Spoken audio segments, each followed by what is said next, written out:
भोपाल से बड़ी खबर है, जहां पर विधानसभा चुनाव के लिए कांग्रेस ने तैयारियां तेज कर दी हैं। वचन पत्र बनाने कांग्रेस ने इसको लेकर समिति गठन की है। इस समिति में 19 सदस्य हैं। इसके अलावा 7 विशेष आमंत्रित सदस्य शामिल किए गए हैं। राजेंद्र कुमार सिंह को कमेटी का अध्यक्ष बनाया गया है। सामाजिक संगठनों, वर्गों, कार्यकर्ताओं से चर्चा करेगी समिति और वचन पत्र तैयार करेगी।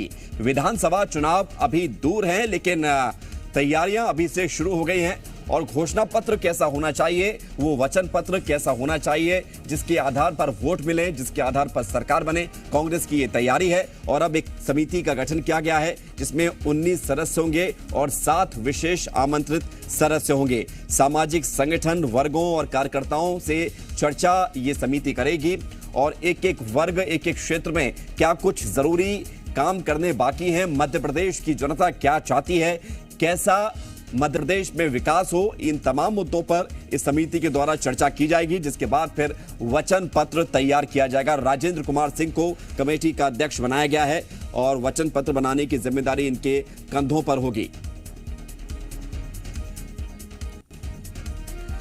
वासु चौरे हमारे साथ जुड़ रहे हैं जी मीडिया संवाददाता, ज्यादा जानकारी के लिए। वासु, वचन पत्र कांग्रेस को तैयार करना है। अमूमन हम देखते हैं कि चुनाव की जब तारीख का ऐलान हो जाता है तब इस पर काम शुरू होता है, लेकिन इस बार तो 1.5 साल पहले ही ये सब कुछ हो रहा है।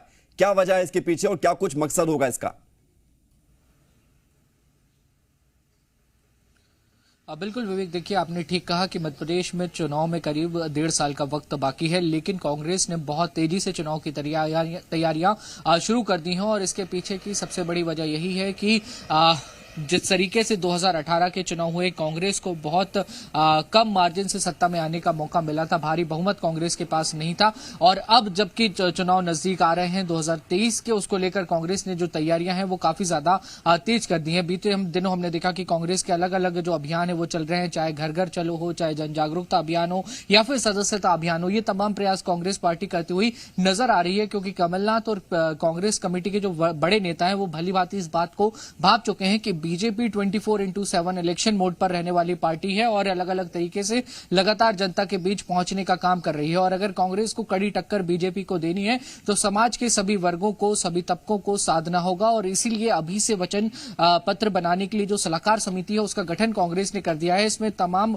उन बड़े नेताओं को शामिल किया गया है जिनका अपने क्षेत्रों में अच्छा खासा दखल है। कांग्रेस के जो अलग अलग प्रकोष्ठ हैं उनसे भी समिति में जो सदस्य हैं उनको लिया गया है और सभी वर्गों के बीच पहुंचने का काम जो है ये समिति की ओर से किया जाएगा। विभिन्न जो वर्ग हैं, चाहे अलग अलग समाज हो, चाहे अलग अलग तबके हो समाज के, उनके बीच में पहुंचेगी समिति और उनकी मांगे जो हैं उनका एक ड्राफ्ट तैयार किया जाएगा और उसको कांग्रेस जो है वो अपने आने वाले वचन पत्र में सम्मिलित करने का काम करेगी, ताकि सभी वर्गों को, सभी के जो मांगे हैं, जो डिमांड्स हैं, उनको कहीं ना कहीं कांग्रेस पार्टी साथ सके। और इस पूरी समिति का अध्यक्ष राजेंद्र सिंह को बनाया गया है। इसके साथ ही मध्य प्रदेश कांग्रेस के जो वरिष्ठ नेता हैं, चाहे वो सुरेश पचौरी हो, दिग्विजय सिंह हो, कांतिलाल भूरिया हो, अरुण यादव हो, अजय सिंह राहुल हो, ये सभी जो हैं ये छत्रप नेता कांग्रेस के मध्य प्रदेश में कहलाते हैं। इनको भी विशेष लेकिन वासु, बड़ी बात तो ये है कि इन 1.5 साल में मुद्दे भी काफी बदल जाएंगे, इसकी संभावना बिल्कुल है।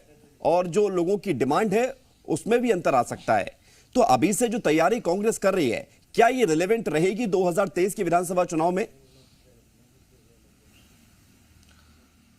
बिल्कुल, देखिए कांग्रेस की कहीं ना कहीं समिति के जरिए और वचन पत्र के जरिए कोशिश है कि समाज के विभिन्न तबकों तक, विभिन्न वर्गों तक पहुंचा जाए, जनता तक पहुंचा जाए। क्योंकि मूल मुद्दे जो हैं मध्य प्रदेश में समय, चाहे महंगाई की बात करें, आप बेरोजगारी की बात करें, बिजली के बिलों की बात करें, ये जो बड़े मुद्दे हैं इनको लेकर कांग्रेस लगातार जो आवाज उठाने का काम कर रही है। कानून व्यवस्था की बात कर लें और इनको लेकर कांग्रेस जरूर आगे बढ़ेगी। लेकिन विभिन्न सामाजिक जो संगठन है, विभिन्न जो अलग अलग वर्ग हैं, कर्मचारी संगठन है, इनके बीच भी कांग्रेस पहुंचेगी और इनकी चाहे जो सारी मांगे हैं उनको ठीक है। अब वासु, देखना यही है कि जो समिति के माध्यम से वचन पत्र कांग्रेस तैयार करने जा रही है, ये वचन पत्र कब आएगा और उससे पहले समिति किन किन विषयों पर चर्चा करेगी। बहुत शुक्रिया आपका हमारे साथ जुड़ने के लिए।